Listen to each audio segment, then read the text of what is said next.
দুইটা পাপ জীবনে করবেন না। দুইটা এমন পাপ রয়েছে জীবনে করার চেষ্টা করবেন, আজকে থেকে আপনারা প্রমিস করবেন এই দুইটা পাপ আমরা কখনো করব না। আপনি নামাজ পড়েন নাই, আল্লাহ তাআলার যদি দয়া হয়ে যায় তাহলে আপনাকে মাফ করে দিবেন।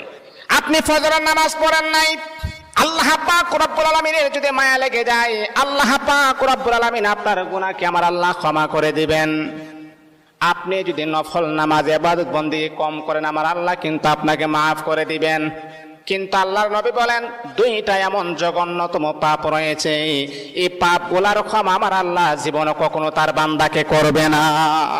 দুইটা পাপ এমন জঘন্যতম পাপ, এগুলা করা যাবে না।